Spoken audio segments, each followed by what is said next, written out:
Greetings, fellow YouTubers. This is a video response to a video entitled 10 Questions for Atheists. I don't know how much time I'm going to have in this video, so I'm in fact not going to read the question that is being asked before I respond to it. It is therefore necessary for you to watch the video I am responding to before you watch this one. There should be a link under this video window if it was approved as a response, which I expect it to be. If not, however, I will provide a link in the video description where you can go watch that video. Alright, let's go ahead and dive right into this. Answer number 1. That question is complete nonsense. A question that could just as easily be asked is, if there is a God, why is there anything? Why should God want to create a universe, and why should he, she, it exist in the first place? However, at present, the answer to how the universe apparently came into being is the Big Bang, which I will not attempt to explain in this video. You ask where the Big Bang came from, which is a question to which there are several hypothetical answers available. However, if this is a question that is necessary, then so is the question of where did God come from. If you say that he, she, it always existed, then why couldn't the singularity from whence the Big Bang came have always existed?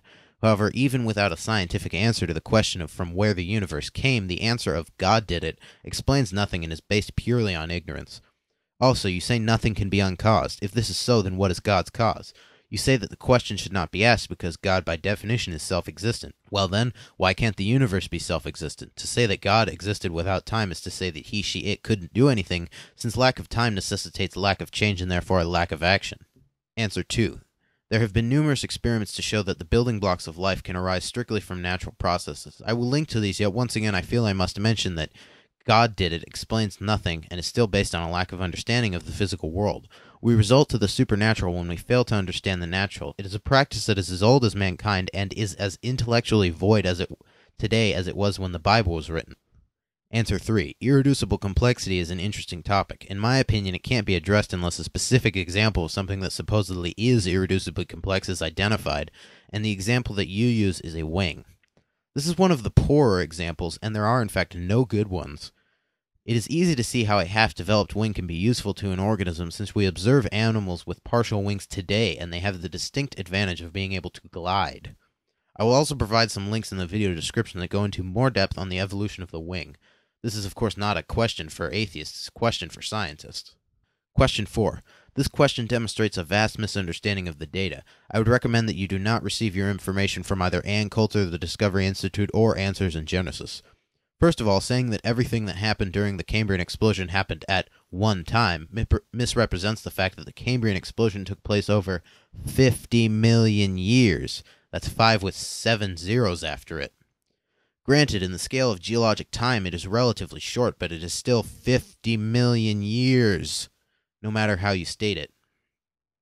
Second of all, it's not true that all forms of life came about during this period. In fact, the Cambrian explosion happened before the migration of life to land, so every type of organism that came about during the Cambrian was ocean-dwelling. Also, many forms of life evolved before this period.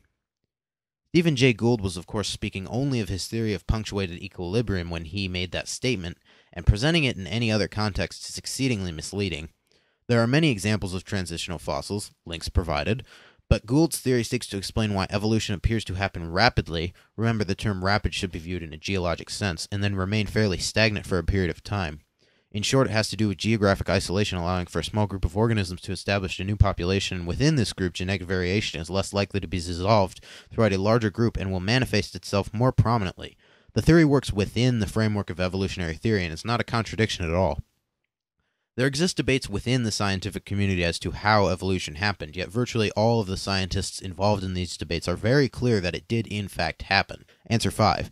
Being an atheist doesn't necessitate the rejection of objective moral standards. In fact, much of the evidence seems to point to the idea that morality is a necessary component in the evolution of civilization.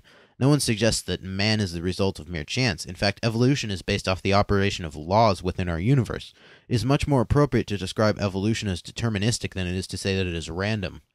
Saying that the fact that we evolved dictates a nihilistic view of life is total non sequitur, and it doesn't even deserve a response. I may as well say that since gravity forces objects of mass to be attracted to each other, life is meaningless. Answer 6. The answer to which of those models is correct is not a question of mere logic. It is a question of evidence and scientific inquiry. Observations must be made and measurements must be done before we can answer this question. At present time, the evidence seems to suggest that the current universe came into being roughly 13.7 billion years ago. What happened before that, or even if there was a before that, is a question that is currently being investigated by physicists. But the fact that we don't have a definitive answer yet is hardly a convincing argument for divine creation. One who argues such is guilty of exploiting ignorance and shoehorning God into it. To say that things generally move towards disorder is a great mischaracterization of what appears to be the second law of thermodynamics. It must be mentioned that entropy is not synonymous with disorder, and that the second law allows for the emergence of complex systems in many situations. If we were to take your interpretation of it as correct, then we would have just disproved gestation, crystallization, and unshuffling. It is interesting that even your straw man representation of modern cosmology and evolution is more convincing than your explanation that God did it. Once again, what does this explain?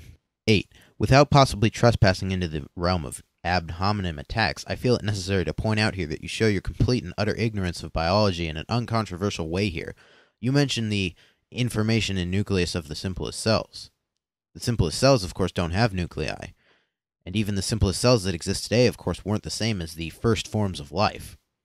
However, to answer your question, the reason DNA is not definitive evidence for intelligent design is that we have an understanding of the natural processes that can produce complex systems like DNA. Divert to question 2. Answer 9. I have a list of reasons for why I don't believe in God, but it is very short, and none of them are that I don't want to believe. In fact, there are only 2 reasons, and they are a lack of evidence and abundance of contradictions with the idea of the Christian God specifically. Answer 10. If you were somehow able to reconcile all of the contradictions to Christian theology and also provide some serious evidence, and I mean really, really good evidence for all of the claims of Christianity, then I would obviously accept them as true. I would not, however, become a servant, because I believe in individual freedoms and liberty, and if your notion of God is antithetical to these, then I will not respect it, even though I would believe in it. I would be forced to believe based on the evidence, yet respect must be earned by the one asking for it. This comment was a little strange. I mean, Star Wars was a movie. If that were to happen in real life, I'd probably be criticizing Luke Skywalker for overuse of force and indiscriminate killing. Alright, now that I've answered your 10 questions, I would like to ask you the corollary question to your question number 10. That is is there anything that could possibly happen that would make you disbelieve in the God of Christianity or God of general? I can be convinced. If you cannot be unconvinced, then you must admit to being closed-minded.